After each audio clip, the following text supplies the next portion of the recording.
A veces cuando tú ves en redes sociales hermanos que creen la predestinación como nosotros, los ves con un ánimo diferente, los ves tal vez con un ego, como si ellos estuvieran orgullosos de ser predestinados, ¿no?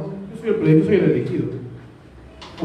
O también ves gente que dice, bueno, como Dios ya me eligió, hago lo que me da la gana, ¿no? Vivo como un terrible, ¿no? Ya estoy elegido. De cierto te digo que esos no son elegidos.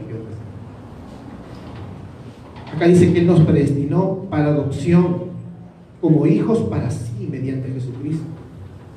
Dios no tiene hijos suyos viviendo como Satanás,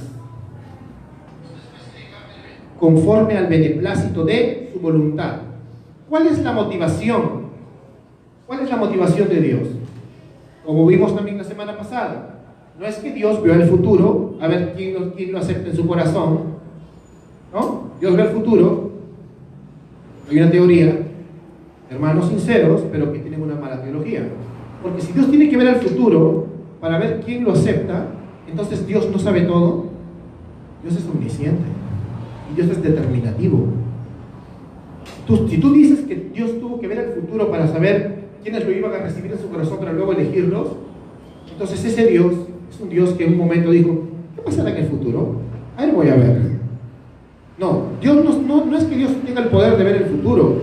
Dios hizo el futuro y Dios determinó. Para Él no hay tiempo y espacio. Recuerda que Él está fuera de la fundación del mundo, antes de la fundación del mundo. Así que es un error. Hay otra postura, ¿no?, que se llama el conocimiento medio, que lo utilizan algunos hermanos, de una postura llamada molinismo. Es una especie de Doctor Strange, una persona que puede ver varias posibilidades en las cuales se va a glorificar y escoge una. No. ¿Sabes por qué Dios no puede ver varias posibilidades? Porque Dios es el creador de la única posibilidad. Él ha creado un camino y Él ha determinado ese camino. Lamentaciones 3:37. Tú me dirás si has visto algo que el Señor no haya declarado, no haya decretado. No hay nadie que pueda cambiar eso. Basado en eso, entonces entendemos que Cristo, cuando hace algo enviado por su Padre, es efectivo y determinante. No es potencial, a ver qué pasa, ¿no? No, Dios nos escogió entonces, en resumen, porque nos amó sin condiciones. ¿Por qué crees que eres salvo? ¿Por qué crees que cambió tu corazón cuando tú no querías cambiarlo? Porque Él te amó sin condiciones. Entonces vamos a la pregunta, ¿qué hace ahora para entrar al tema de hoy día que se llama la expiación limitada? O sea, vamos a hablar de las gloriosas formas en que Cristo nos salva en esa cruz. Vamos a hablar de la cruz. Podemos preguntarnos, primero, bueno, esta respondía a la pregunta, ¿por qué tuvo que haber una expiación, ¿no? En Génesis, el hombre cae en el Edén, viene Dios, ¿lo destruye? No, le da una promesa y la cumple en ese momento a manera de sacrificio. Aunque todavía no nacía el Mesías, los viste con pieles, ¿no? ¿Qué tuvo que hacer para vestirlos con pieles? Sacrificar animal, sacrificar corderos perfectos, porque eran del Edén, estaban perfectos esos corderos, y vistió a Adán y Eva con esas pieles, con esa sangre les roció. Esa es una cosa que en teología se le llama el protoevangelio. Es una figura de lo que habría de venir. Es una figura de los sacrificios que habrían de venir. Es una figura del sacrificio de Cristo que habría de venir. Así como un inocente murió por los culpables, así como esa sangre cubrió esos pecados, así como esa identidad del Cordero ahora viene a ser la ropa limpia de Adán y Eva que ellos habían ensuciado con su pecado, así también Cristo es nuestra identidad. Y en Apocalipsis vemos que canta la iglesia, ¿no? La iglesia gloriosa en su venida, y le dice al Señor, en Apocalipsis capítulo 7, verso 9, que lo vamos a leer de un rato, tú nos limpiaste, ¿no?, con la sangre del Cordero, de todo pueblo, lengua, nación. Las vestiduras blancas de Apocalipsis son un símbolo de tu identidad en Cristo. Dice vestiduras blancas lavadas con la sangre del Cordero. Si tú matas un cordero y metes una sábana blanca, se va a ensuciar, ¿no? Pero hablando espiritualmente, no. Esta es una sangre que limpia, esta es una sangre que salva, esta es una sangre que no deja ni uno de tus pecados ahí, los borra por completo. No porque Dios sea injusto y le gusta taparle los huecos al delincuente, no, este pecado lo voy a lavar con mi sangre para que nadie sepa que pecó. No, sino porque Él ya pagó, ese cordero ha sido sacrificado por ti. Es un intercambio, como dice 2 Corintios 5, 21, el justo por los injustos, al que no cometió pecado, por nosotros lo hizo pecado. Entonces, ¿qué hace el Señor con estas ovejas que escogió sin condiciones? ¿Qué hace? Bueno, les hace efectivo su sacrificio. ¿Amén? Entonces, ¿por qué tiene que haber expiación? ¿Por qué alguien tiene que morir por nosotros? Porque si tú te paras delante de Dios con tus obras nada más, con tu yo, apelo a tu conciencia. Mira, no te voy a leer 35 versículos de Deuteronomio, porque yo sé que tienes algo que se llama conciencia. ¿Qué tienes tú para decirle a un Dios santo? ¿Eres culpable o eres inocente? Tú lo sabes. Y Dios dice, yo no daré por inocente al culpable. No hay forma de que escape. No hay forma de que digas, no, pero yo no maté a nadie, pero yo no soy tan malo. No. El policía estará en la misma celda en el infierno, el delincuente, si no conocen al Señor. ¿No? El héroe de la patria va a estar en el mismo lugar que el terrorista. El juerguero, el que desperdició su vida en inmoralidad sexual, el drogadicto, el que la sociedad lo veía como una lacra, va a estar en el mismo lugar que el religioso moralista que cree que se salva por sus obras. Y muchos podemos decir, soy católico, soy cristiano. Las denominaciones no te salvan. Si tú no te arrepientas de ser tú mismo y vienes a Cristo Jesús arrepentido de tus pecados, no hay transformación.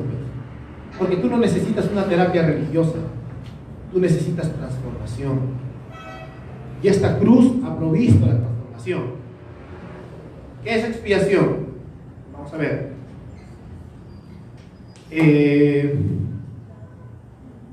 Es un sacrificio. En el Antiguo Testamento sacrificaban corderos.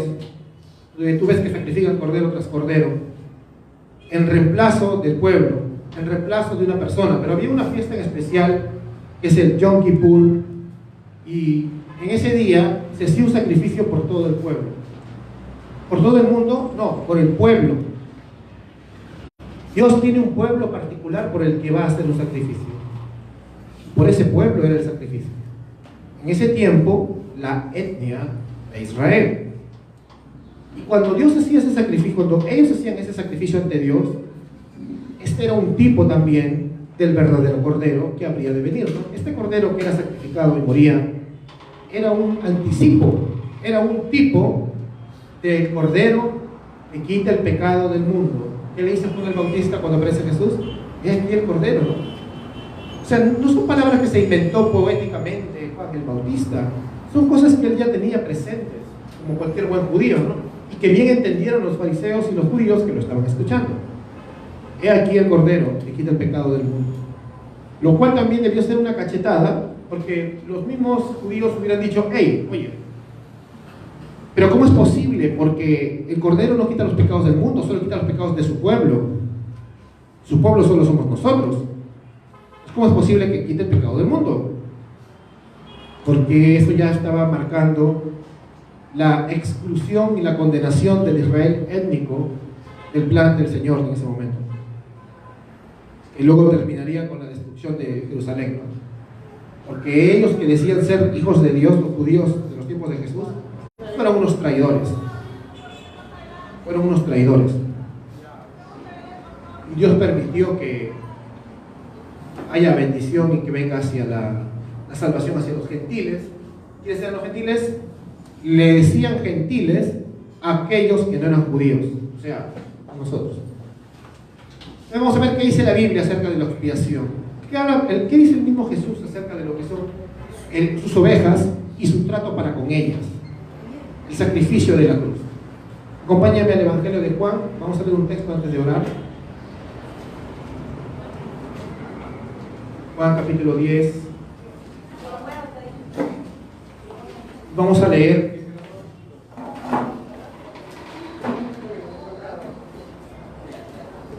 Juan capítulo 10,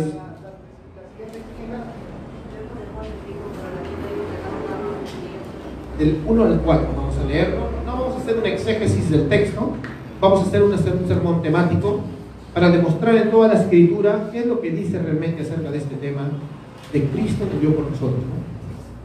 Tenemos que entender qué significa eso, ¿no? A ver, Juan capítulo 10, del 1 al 4. Yo les voy a leer desde la versión de la Biblia de las Américas. Y dice así: en verdad os digo que el que no entra por la puerta en el redil de las ovejas, sino que sube por otra parte, ese es el ladrón y salteador. Pero el que entra por la puerta es el pastor de las ovejas. A este le abre el portero, y las ovejas oyen su voz. Llama a sus ovejas por su nombre y las conduce afuera. Cuando saca todas las suyas, van delante de ellas, y las ovejas lo siguen, porque conocen su voz. Inclina tu rostro, por favor, para que hagamos una oración. El Señor ilumine nuestro corazón para poder entender las Escrituras. Amado Señor, queremos darte las gracias por el privilegio que tenemos de meditar en tu palabra. Para nosotros meditar en tu palabra es parte de la adoración, Señor. Te adoramos en medio de la contemplación de Cristo, Señor, aquí, delante de ti, de tu palabra, Señor. Guía al predicador, Señor, para que diga lo que es correcto conforme a tu palabra, Señor, y tu pueblo sea edificado. Que tu Espíritu Santo hable a nuestros corazones, Dios mío, para que podamos entender todo y cuanto estás diciendo. Gracias, Dios mío, en el nombre de Cristo Jesús. Amén. Amén. Bueno, seguimos. Entonces, aquí vemos algo muy simpático. Él dice, en verdad os digo que el que no entra por la puerta en el redil de las ovejas, estamos viendo algo bien claro. ¿Qué es un redil de ovejas? Es un corral particular con un número determinado de seres, ¿no? Son infinitos. Hay un número determinado de seres. Es decir, que el pastor tiene un determinado número de seres a los cuales cuida, pero el que entra por la puerta es el pastor de las ovejas, y a este le abre el portero. Las ovejas oyen su voz, son de su propiedad. Los pastores creo que hasta ahora hacen eso, ¿no? Les ponen nombres a las vaquitas o las ovejitas, ¿no? Como perritos, y las hacen caso.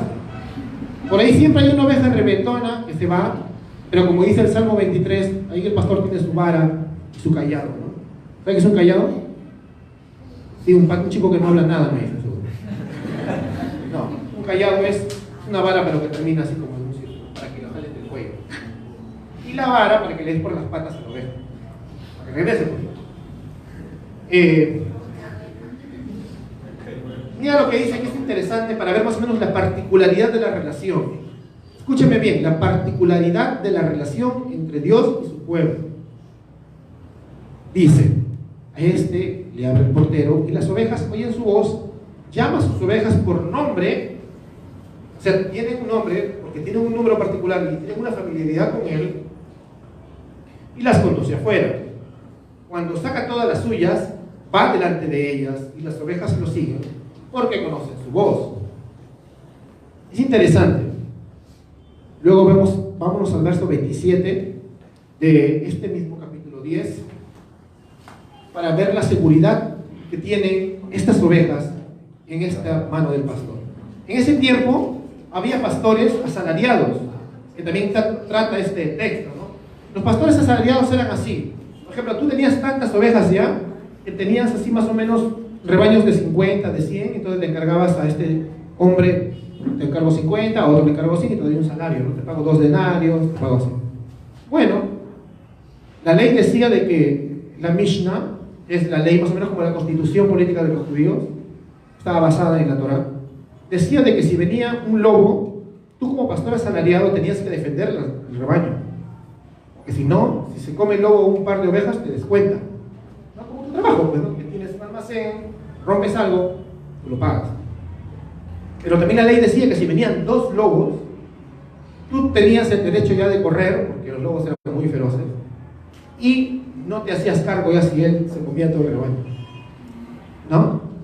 Pero si eres el verdadero dueño de esas ovejas, los dueños, así vengan 3 lobos, es su patrimonio, ¿no?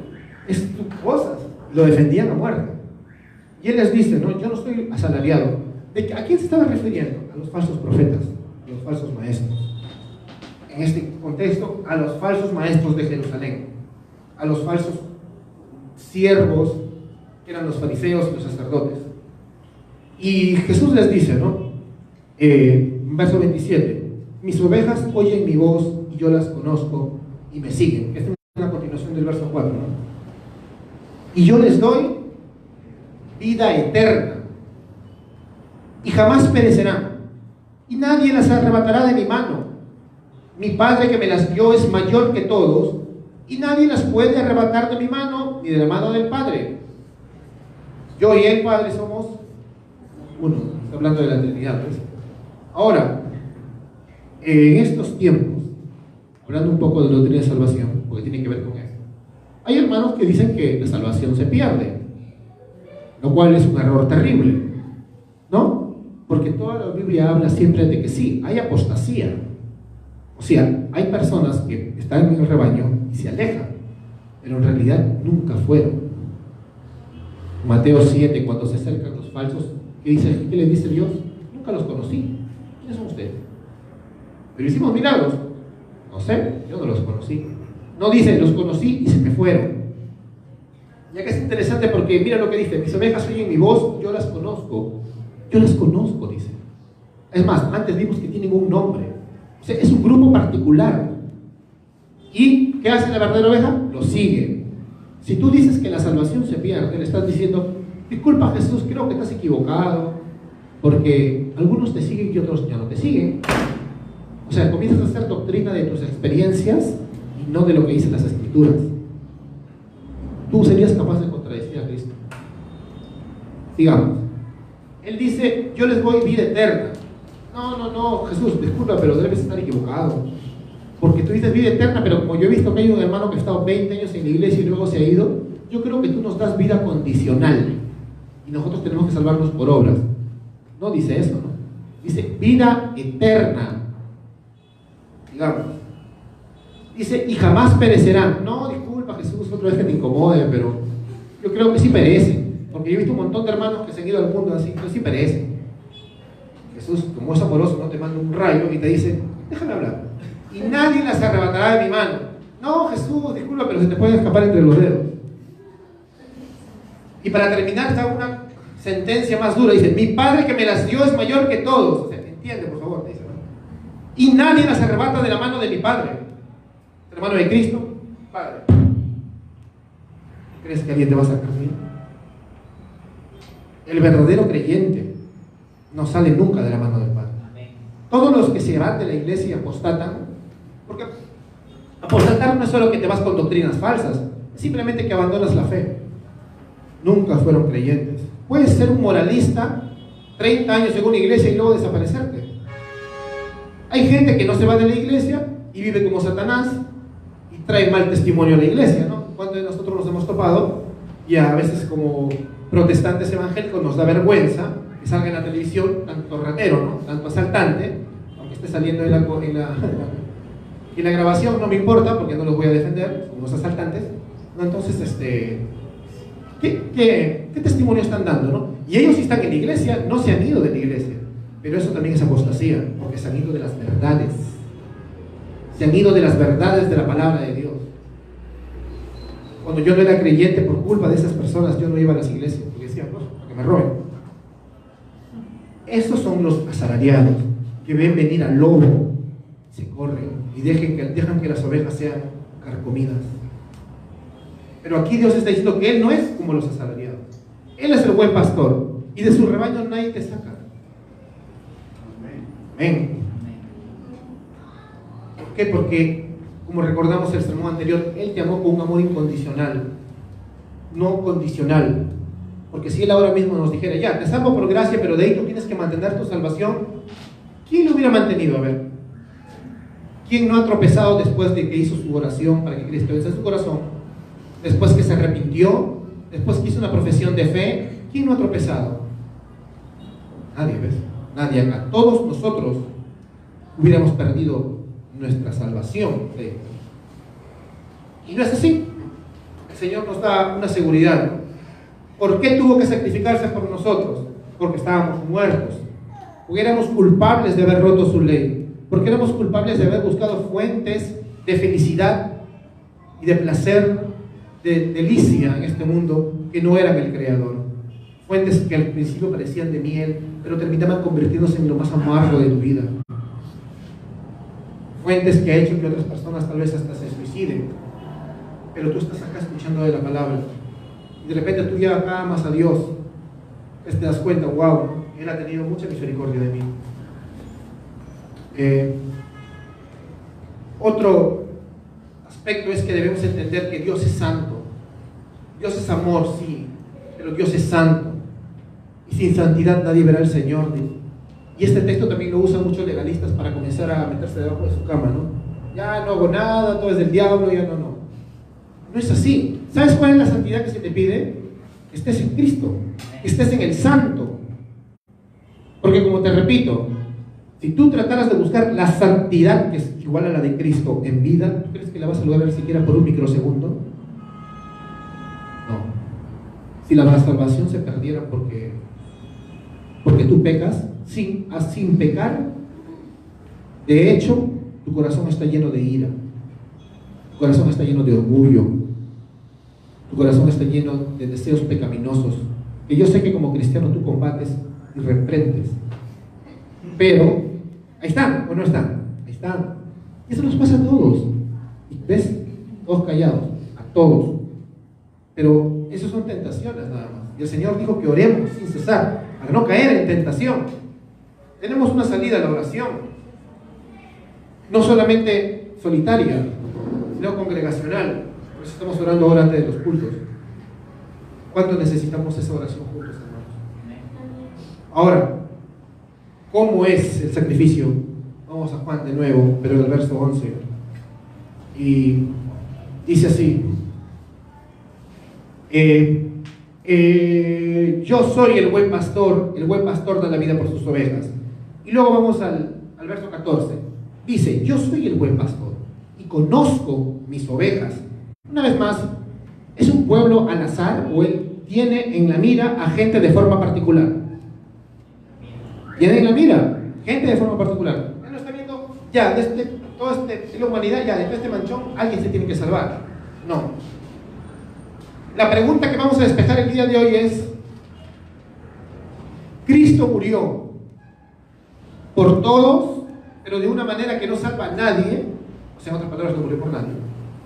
Murió para proveer la salvación de quien sea, ¿no? De quien pueda, sálvese quien pueda. O Cristo murió efectivamente por un pueblo determinado y aseguró su salvación. O sea, ¿la sangre de Cristo tiene poder? ¿O solamente la derrama para ver quién se salva a quien quiera? Porque lamentablemente un gran porcentaje de nuestros hermanos amados predican esto: que Cristo murió por todos y que se salva el que su libre albedrío viene. Y eso no está en la Biblia. Es como que, como decía Charles Spurgeon, un gran predicador, decía: yo prefiero creer en una expiación limitada que salva a una expiación universal que no salva a nadie. Pero sí vamos a ver, eso sí, que hay un aspecto universal de la expiación, sí, pero lo vamos a ver hoy. Entonces, sigamos. Verso 15 dice, de igual manera que el Padre me conoce, yo conozco al Padre y doy mi vida por las ovejas. Con más confianza ya está hablando. Yo doy mi vida por las ovejas. No dice por el mundo, ¿no? Eso a veces causa miedo a la gente. ¿Qué? ¿Cristo no murió por el mundo? Ahí lo vamos a ver. Pero ¿qué dice primero?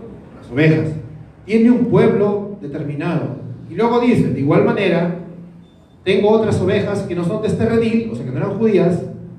A esas también me es necesario traerlas, y oirán mi voz y serán un rebaño con un solo pastor. Él está orando acerca de ovejas que ni siquiera en su tiempo nacían. Por ti, por mí. Tú no nacías, ¿no? No eras parte del pueblo étnico de Israel. Tú no eras parte de ese pueblo. Realmente, ahora estás aquí, amas a Dios. ¿Por qué? Porque antes de la fundación del mundo, Cristo te amó sin condiciones. en un momento determinado de tu vida, tengas 10, 15, 20, 30, 40, 50, 60, 70 años, te llamó, ¿no? Te llamó. Esto lo vamos a ver la semana que viene también. Pero en resumen, ¿por quién muere Cristo? Por las ovejas. Por las ovejas. He leído un montón de versículos, así vamos a seguir viendo. Vamos a seguir viendo quiénes son los objetos de esta expiación. O sea, quiénes son los que reciben las bondades de esta expiación. Vamos a Mateo capítulo 1, verso 21. Mateo capítulo 1, es el primer libro del Nuevo Testamento, verso 21.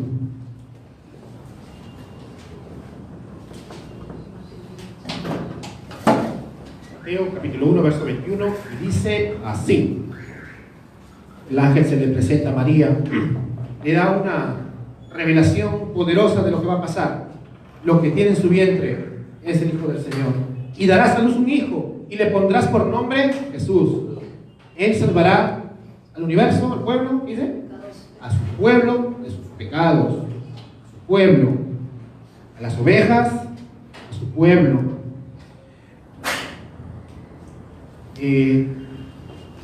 Juan capítulo 15, verso 13, que un hermanito por ahí lo citó en internet totalmente fuera de contexto, que dice lo contrario de lo que dice. Juan capítulo 15, verso 13.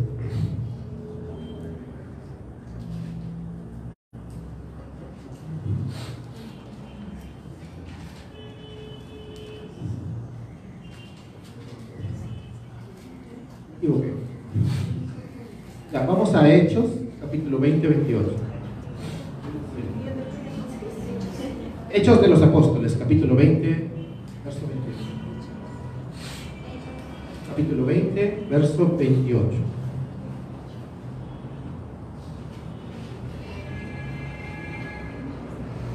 Dice: tened cuidado de vosotros y de toda la grey, en medio de la cual el Espíritu Santo os ha hecho obispos para pastorear la iglesia del Señor. ¿Qué dice que hizo con esta iglesia? ¿Cómo obtuvo esta iglesia? Él no obtuvo a todos, obtuvo un pueblo, ovejas, amigos, dice. Él la obtuvo, la compró con su propia sangre. Lo mismo que vemos en Efesios capítulo 5, ¿no? Maridos, amad a vuestras mujeres como Cristo amó a la iglesia y se dio a sí mismo por todos, por ella. Siempre por un pueblo particular. De repente muchos ya se están sintiendo excluidos, ya, entonces Cristo no ha muerto por mí, ¿no? Vamos a seguir desarrollándolo para que lo entendamos. Vamos a Amós capítulo 3, verso 2. Tenemos que entender la particularidad de la expiación, porque como les dije, si no lo entendemos, entonces Cristo no murió por nadie. Amós capítulo 3, verso 2. Dice así, capítulo 3 de Amós, verso 2: solo a vosotros he escogido de todas las familias de la tierra. Y claro que después les da una jalada de orejas, pero tremenda. Por eso los castigaré por todas vuestras iniquidades. Porque recuerda que Dios castiga solo a los que son sus hijos. A veces uno dice, por ejemplo, ese tipo era un violador y murió en una explosión, ya, horrible. Dios lo ha castigado. Dice, no, eso no es castigo. Ese es un adelanto del juicio sobre su vida. Pero los hijos de Dios ya no tienen juicio, pero sí Dios puede castigar. Dios, como dice en 1 Corintios 11, a causa de su rebelión y su desobediencia, algunos duermen y otros estaban enfermos. Si algunos duermen, significa que ya estaban muriéndose o muertos. Es interesante entender esto, ¿no? La particularidad de Dios. Tiene un pueblo especial, ¿no? Él dice acá: solo a vosotros he escogido, solo a ustedes. Digamos que el humanismo de nuestro corazón no nos permite entender eso, ¿no? Porque crees tú que Dios es injusto si no escoge a todos, o si Cristo no muere por todos, es injusto, porque no le está dando igual de oportunidades a todos. Pero la oportunidad está para todos. Lo que pasa es que los demás no quieren, como vimos en la primera prédica, ¿no? El problema con el ser humano no es solo que no puede venir a Dios porque está muerto, sino que no quiere. Supongamos que a ese zombie, a ese muerto, como dijo Pablo Washer una vez, no le cambia el corazón de piedra, solo le devuelve los ojos, la vista y la manera de comunicarse. Y ve a Dios, en lugar de contemplar su hermosura, se meten al infierno y cierran la puerta y tiran la llave. Ellos mismos se arrojarían al infierno, porque son aborrecedores de Dios, dice Romanos capítulo 1. Y ese es el problema del ser humano. No solamente no puede, sino que no quiere venir a Dios. Quieres buscar tu religión, quieres buscar un Jesús, pero cuando te presentan al Jesús de las Escrituras, como dice Charles Spurgeon, tus dientes chirrian. Oh, no me gusta ese Dios. Yo quiero un Diosito más bonito. Lamentablemente somos así religiosos, y esa religión no va a salvarnos. Vamos a seguir viendo más textos. Estamos en la parte donde vamos a probar bíblicamente la doctrina de la expiación. Romanos capítulo 8, bien conocido texto.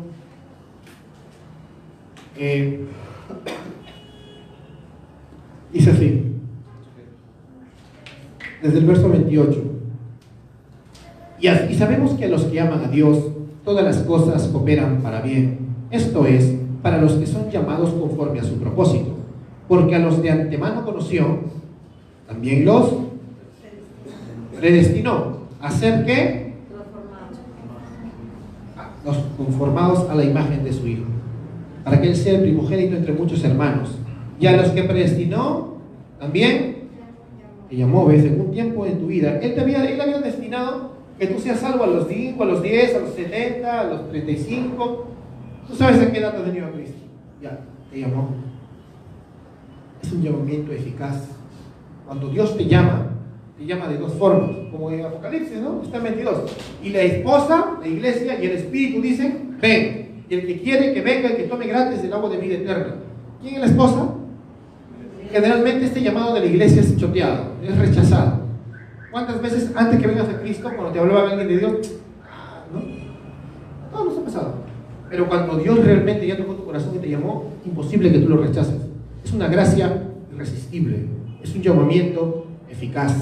Tema que vamos a tocar la semana que viene. Pero aquí está siempre, está implícito en todo, porque las mismas doctrinas son iguales. Las doctrinas de la gracia, aunque las partimos en 5 para que podamos estudiarlas, es una sola doctrina. Doctrina de la soberanía de Dios en la salvación. Entonces, a los que antes conoció, glorificó. Llamó, y a estos que llamó, justificó. ¿Por qué justificó? Porque ahora que tú estabas acá, sucio, ya que estaba Cristo limpio, y Él tomó tus pecados, y en la cruz pagó por tus pecados. De modo que ahora por fe, Él te traspasa su santidad. ¿Te das cuenta? Por eso es que ahora que estás en Cristo, no necesitas hacer un montón de obras para salvarte, sino que las vas a hacer como fruto de tu salvación. No digas, no tengo que hacer obras. No. Si tú eres un sinvergüenza, que crees que porque estás salvo por gracia, vives como el demonio, no eres salvo. Así de fácil. No eres salvo. Y tienes que recurrir a lo que Pablo dice en 2 Corintios 13:5. Examina tu corazón si realmente estás en Cristo, a no ser que estés reprobado. ¿Ven? Sí, porque nosotros, ustedes saben que somos una iglesia que no es legalista, que tenemos muchas aperturas porque gracias a Dios nos ha hecho poco maduros, pero sin la santidad nadie verá al Señor. Y cuando tú estás en el Santo, en Cristo, Él va a transformar tu vida. No hay gracia sin transformación. No hay gracia sin transformación. O sea, la gracia siempre te transforma. No significa que no te vas a equivocar, pero el verdadero cristiano aborrece su pecado. No se deleita más en el estiércol del pasado. ¿No? No se pone reglas, no ponemos reglas antibíblicas y tantas cosas, ¿no?, que hemos visto por ahí. Pero tú sabes qué es bueno y qué es lo que conviene a un creyente. El apóstol Pablo mismo decía, todo me es lícito, ¿ves? Pero no todo me conviene. Hay ciertas cosas que yo puedo hacer, pero no todas me convienen, porque yo debo conocer mi corazón. Cuando es esto que de repente para otro hermano no es pecado, a mí me puede arrastrar. Y eso creo que cada uno tiene algo llamado conciencia. Te invito a que leas Romanos capítulo 14 y 15 en tu casa, para que aprendas más o menos lo que enseña Pablo acerca de la conciencia. Tanto si eres fuerte de conciencia en algunas áreas y eres débil de conciencia en otras áreas. Y va a ser muy edificante que leas Romanos capítulo 14 y 15. Bueno, Ya vimos entonces que esa expiación es un reemplazo. El justo, Cristo, por los injustos, las ovejas. Las ovejas que son un pueblo particular definido y aclarado por Cristo en ese momento. ¿Amén? ¿Hasta ahí está claro? Bien, sigamos. Vamos a entender que no solamente Él expía nuestros pecados, o sea, no solo nos reemplaza, sino que en este reemplazo Él propicia la ira de Dios. ¿Se acuerdan de la parábola de fariseo y el publicano? El que va a orar juntos, el fariseo se jacta: Señor, gracias porque yo diezmo, yo soy bueno, soy lo máximo, no soy aquí en la iglesia, soy el mero, el más santo. No como este pata que adorador de Reforma en Yud, que no sanar. No. ¿Qué hace? ¿Quién fue justificado al final? ¿Quién se estaba arrepintiendo realmente de sus pecados? El otro estaba orando. O sea, yo no creo que exista ahorita una persona así, ¿no? O sea, orando y jactándote delante de Dios así. Es pura finta. Decirle gracias y luego te comienzas a tirar un montón de bandera para ti, ¿no?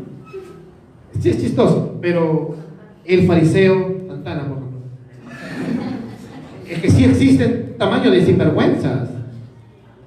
Tamaño de sinvergüenzas que dicen: no, yo no peco, yo no he pecado. Mentira. Pero el publicano simplemente decía: sé propicio a mí, ¿ves? Es decir, que la ira que va a caer sobre mí caiga sobre el sacrificio. ¿Por qué? Porque el contexto de esta oración es que estaban frente a un sacrificio, estaban en un día de sacrificios. O sea, la ira de Dios tenía que caer sobre un corderito. Pero es lo mismo que hace con nosotros en la cruz. La sangre del cordero nos libra de la ira de Dios, aplaca la ira de Dios. Dios se siente satisfecho. En el Antiguo Testamento, cuando tú hacías un sacrificio, decían que Dios se sentía satisfecho. Olor fragante a Jehová, dice Será. ¿Entiendes? O sea, ya con esto queda parchada la deuda por ahora, decía. Porque en realidad esos sacrificios eran un tipo del verdadero sacrificio que habría de venir, que es el sacrificio de Cristo, el verdadero Cordero. Y en esto tenemos que entender que Él aplaca la ira de Dios. Ahora una pregunta: si el sacrificio de Cristo aplaca la ira de Dios, y algunos dicen que Cristo murió por todos, ¿cuántos son salvos? Entonces, ¿para qué iglesias? ¿Para qué predicamos? ¿Te das cuenta? No, Cristo no murió por todos. Eso es algo bien difícil que la gente no entiende, porque acá nunca se ha enseñado, porque no estudian las Escrituras. Pero sí, Cristo murió de alguna forma de universal. Tiene un aspecto universal, sí. Lo vamos a ver, vamos a abrir lo de Colosenses. Para que no te asustes, digas: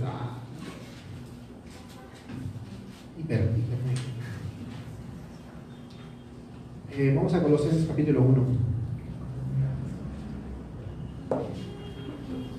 19 y 20, vamos a leerlo, ¿ya? Colosenses capítulo 1, versos 19 y 20.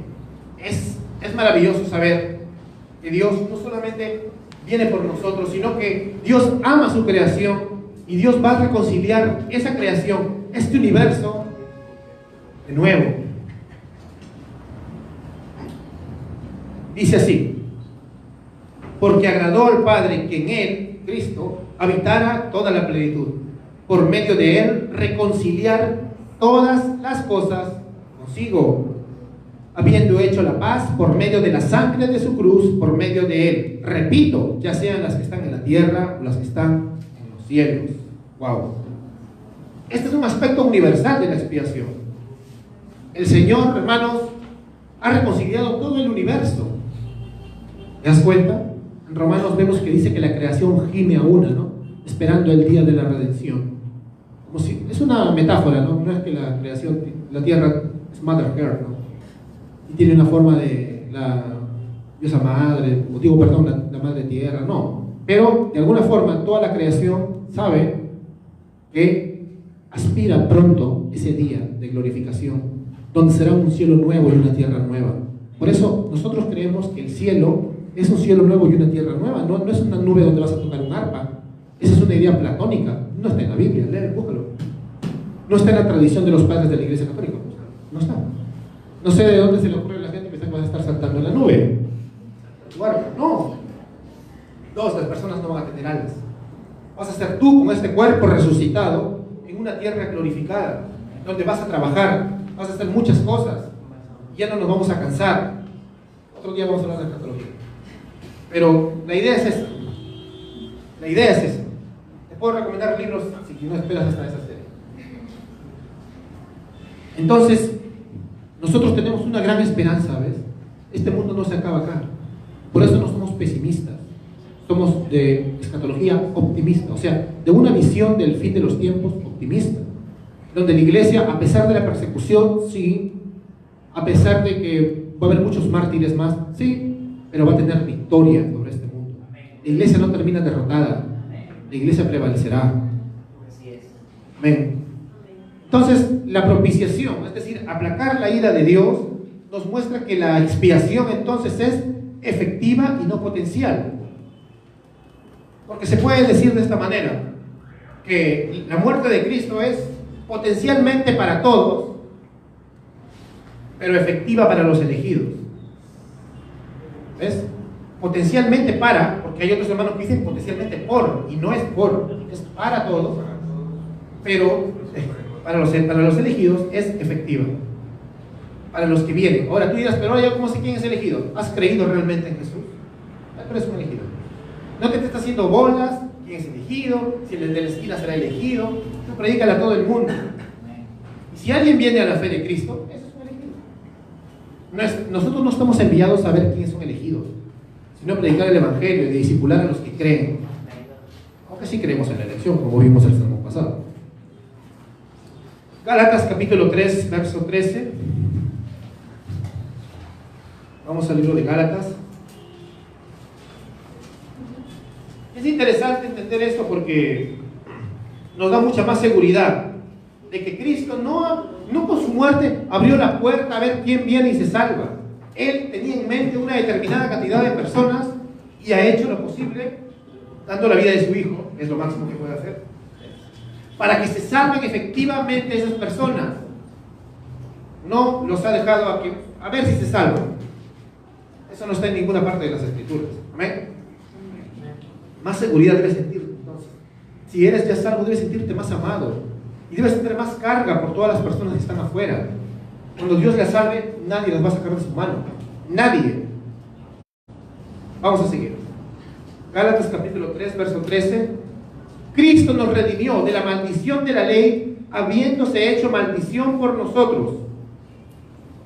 Porque escrito está: maldito todo aquel que cuelga de un madero, a fin de que en Cristo Jesús la bendición de Abraham viniera a los gentiles para que recibiéramos la promesa del Espíritu mediante la fe. Cristo le habla a la iglesia de Galacia y le dice: Cristo nos redimió de la maldición de la ley. Iglesia de Galacia, Gracia Urbana, Cristo te redimió de la maldición de la ley. O redimió la maldición de la ley. A ver, ¿quién toma la redención? Redimió, abrió la puerta de la redención. ¿Sabes qué es redimir? Redimir es comprar. Yo pongo un precio y me llevo el producto. Eso es redimir. Él dio su sangre y ahora tú eres de Él. Él no dio su sangre y dijo: ya, pero los que pueden que me sigan. Nada más. No. Él apuntó a un pueblo determinado de personas. Entonces la expiación es particular, limitada a los que Dios había escogido, efectiva, determinativa, definitiva, y eso nos trae bastante consuelo, porque si realmente Él ha dado su sangre por ti, tú no te vas a perder. Así te mate Dios, te va a disciplinar, pero tú no te vas a perder. Y eso debe darnos más emoción. Hay gente que tiene conflictos con esta doctrina porque es la más difícil de entender, ya que vivimos en una cultura humanista donde todos nos dicen: no, Dios te ama, donde Dios es un Teletubby, ¿no? Un viejito Santa Claus sentado donde todos pueden manipularlo, ¿no? Pero como vimos en la clase anterior, de la determinación, ¿se acuerdan? Hasta los no creyentes saben que Dios tiene el control de todo, que a Dios no se le va a escapar nada, que Dios tiene todo calculado. ¿Se acuerdan? Cuando hicimos el ejemplo del más vago del barrio, va al velorio de la vecina y le dice: doña Juanita, mi Dios sentido pésame porque se murió su esposo. Diosito sabe por qué lo hace. Entonces yo metería mi cabeza con mi micro. Disculpa, ¿estás diciendo que Dios lo mató? Porque si Dios sabe por qué lo hace, estás diciendo que Dios lo hizo, o sea, Dios lo mató. Y me está. Entonces, claro, ¿te das cuenta? O sea, voy a presionarlo a la lógica de lo que habla. Porque en su conciencia, él está seguro de que Dios es determinista. Pero luego, si le haces otras preguntas, diría, no, sería inconsistente, ¿no? Pero la gente sabe. ¿O no has hecho tú eso antes? Hasta le puedes cambiar el nombre, ¿no? De repente, cuando eras creyente, como yo, que era medio gnóstico, le decía a la gente, es que el destino así lo ha querido. Pero si le cambio el destino por Dios, es que estoy diciendo que hay una fuerza superior que determina todas las cosas. Y hay un montón de gente que no quiere creer en el Dios de la Biblia porque le parece muy tirano. Y yo digo, ¿por qué no le dices tirano a tu Dios destino? Ahí sí, ay, como que espiritual el destino, ¿no? O sea, ¿te das cuenta? Entendamos entonces, expiación es cuando el Cordero nos reemplazaba. Y luego Cristo es el Cordero. Faltan 2 horas.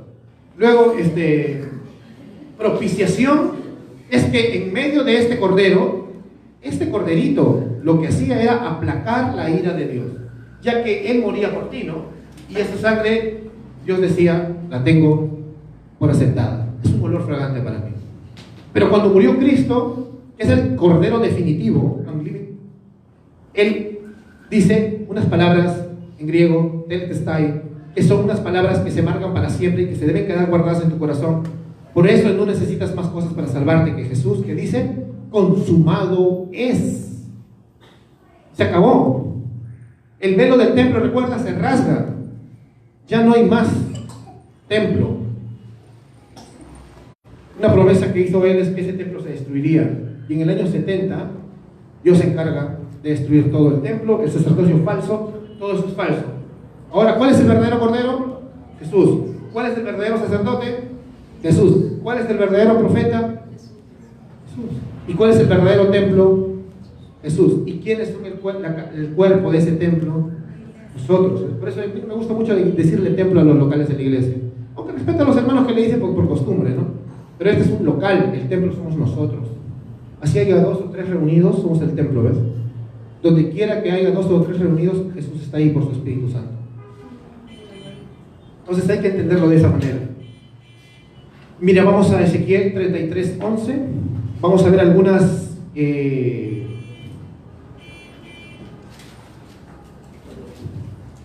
objeciones de algunos hermanos o teologías que puedan hablar en contra de la expiación limitada.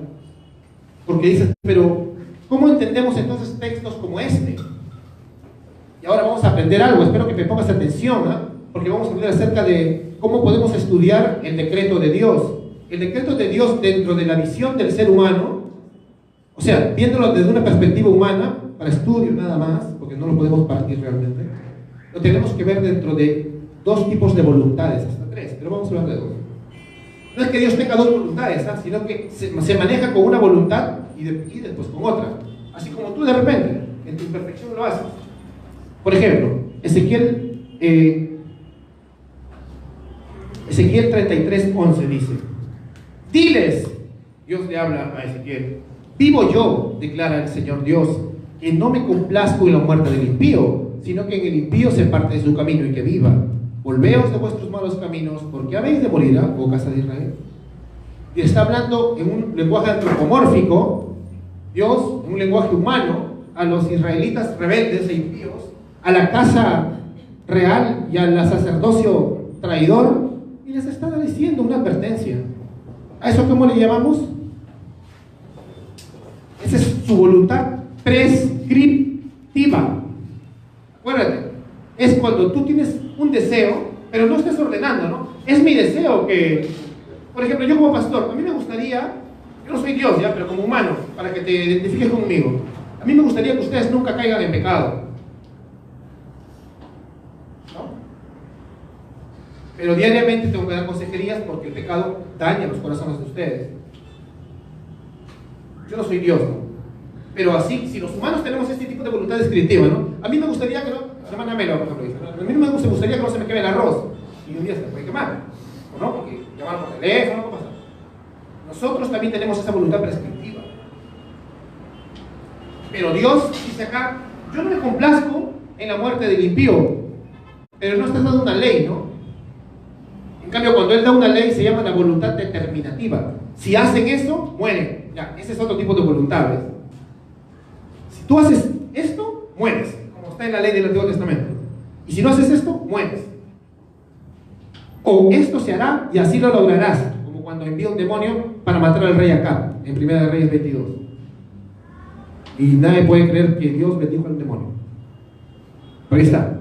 Lo manda y este demonio se convierte en espíritu de mentira y Acab no puede escapar por más que se disfrazó, hizo lo imposible para escapar de esa profecía, murió. Porque Dios lo había decretado, va a morir. ¿Entiendes? Esa es la voluntad determinativa, el decreto de Dios. Pero lo otro es, digamos, el deseo de la voluntad de Dios, no determinativa, sino prescriptiva. Hace una prescripción, ¿no? Pero lamentablemente, muchas de las leyes de Dios también son así, ¿no? Y no harás esto, dice. Pero tú lo haces. Por ejemplo, los 10 mandamientos son prescriptivos, ¿sabías? Él dice, no matarás. ¿Cuántos hemos matado en el mundo los seres humanos? No te hablo en guerras porque Dios, otro día lo hablamos, aprueba el asesinato de las guerras, porque es diferente que matar a una persona por cólera porina. No matarás, no mentirás, ya estamos fritos todos, ¿no? O sea, si te das cuenta, eso es prescriptivo, porque Él está diciendo, no mentirás, pero todos mienten, porque Dios está que deja la ley a ver qué hacemos. Esa es prescripción.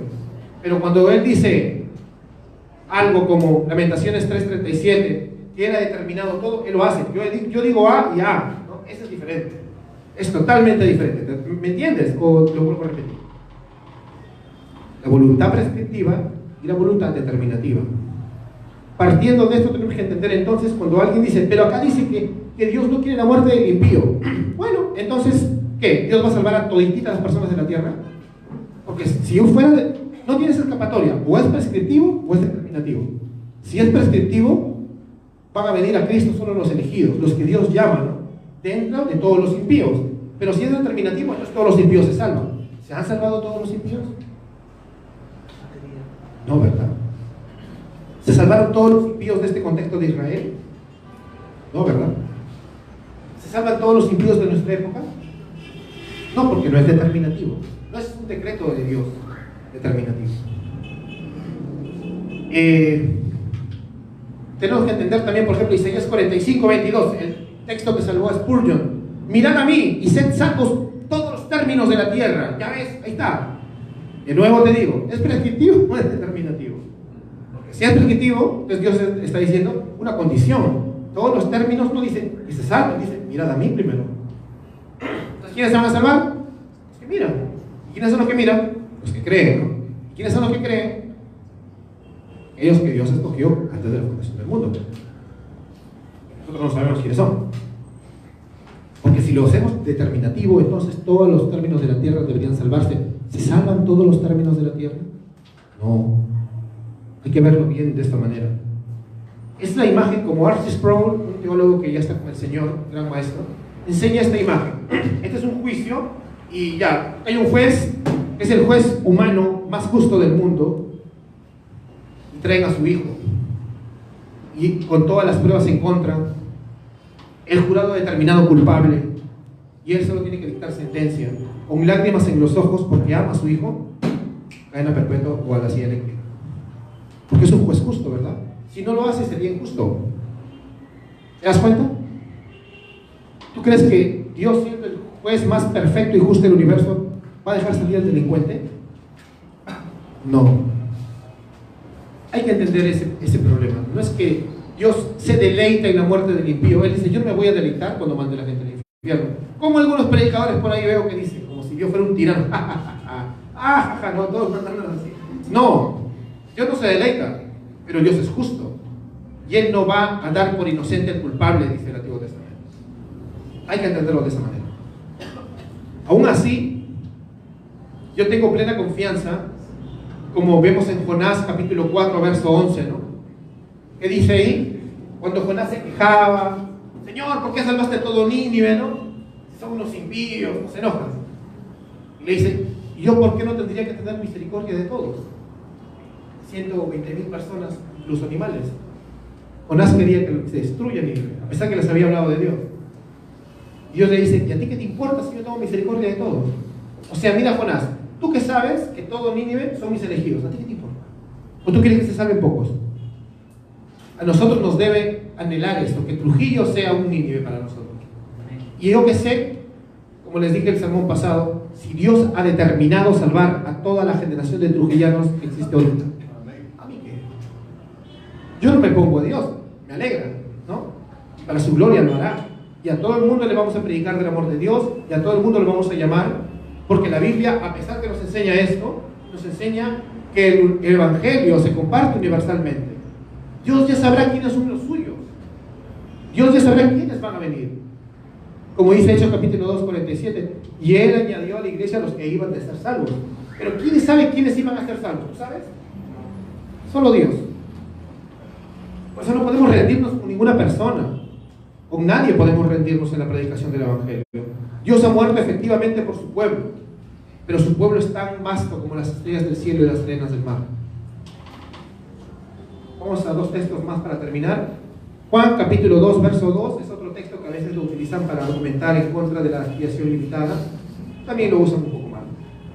Vamos a aclararlo para tener ese tema bien. Primera de Juan capítulo 2, verso 2. Primera epístola de Juan.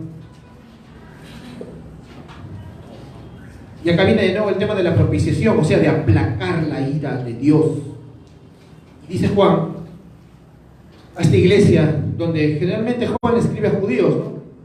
Les dice: el mismo, Cristo, es la propiciación por nuestros pecados, y no solo por los nuestros, sino por lo de todo el mundo. Ah, ahí está. Te atrapé. Ahí está, por todo el mundo. A pesar de que me la harías. Alvinista, malvado. No, no. ¿A quién está hablando? Judíos. Está diciéndoles: y esta es la propiciación. Recuerda, la propiciación es la ira de Dios.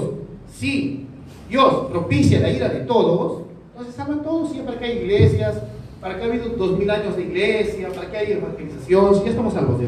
Hagan lo que quieras con tu vida entonces. No. Y esta es la propiciación. Judíos.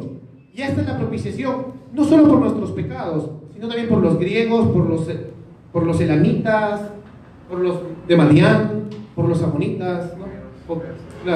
Por Babilonia, por Chile, Perú, Alemania. Eso significa. ¿Y cómo sabemos qué es eso? Vamos a Apocalipsis, capítulo 7, verso 9.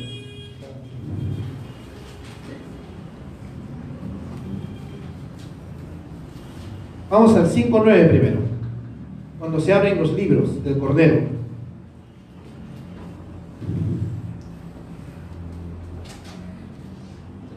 Y cantaban un cántico nuevo. Mira cómo canta el pueblo. Digno eres de tomar el libro y de abrir sus sellos, porque tú fuiste inmolado, y con tu sangre, hablando de Cristo, ¿ves? Con tu sangre compraste para Dios, redimiste, comprar, a gente de toda tribu, lengua, pueblo y nación. Eso es mundo. ¿A qué se refiere la Biblia cuando ve la palabra mundo? No quiere decir a todos y cada una de las personas que están sobre la tierra, sino gente de todo tipo. Por eso el Evangelio tiene que destruir todas las diferencias sociales, económicas, raciales. No podemos despotricar ni separarnos de ningún tipo de etnia, raza, nada. Él tiene su pueblo en todos los tipos de personas. En todos los tipos de personas Él tiene pueblo. Y eso es lo que se trata mundo. Cuando veas mundo en la Biblia, eso significa. Tienes que ver el contexto siempre. Por eso Él dice, Juan Bautista, y Él es el Cordero que quita el pecado del mundo. O sea, judíos, Él es el Cordero que no solo quita nuestro pecado, sino también de los gentiles. Para los judíos ese era un enojo tremendo, porque ellos pensaban que solamente es para ellos. No es posible que va a morir por los perros, que han dicho, ¿no? ¿Por qué? Porque ellos le decían perros a los que no eran judíos. Incluso no hubieran tenido la cabeza para pensar: ¿estás diciendo que Cristo va a morir por ese imperio romano que nos tiene como esclavos? ¿Sí? ¿Por Egipto, que ha sido nuestro enemigo toda la vida? Sí. ¿Te das cuenta? ¿Por los filisteos? También. ¿Pero qué estás hablando, no? Y Porque nosotros somos los hijos de Abraham, decían los fariseos. Y Juan Bautista les dice, Dios puede levantar hijos de Abraham de debajo de las piedras. Lo mismo dijo Cristo en su entrada triunfal a Jerusalén. Si esta gente no adorara, de debajo de las piedras saldrían adoradores.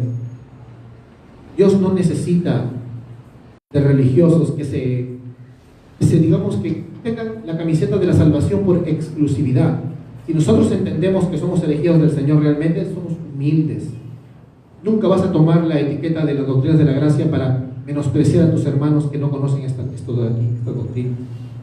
Más recordando un contexto de que en nuestra ciudad el 90% no cree esto, pero son hermanos y son salvos. Para terminar, creo que todas las diferencias teológicas se van con este llamado, porque en medio de todo esto todos predicaríamos igual. Para despedirnos vamos a ver ese llamado.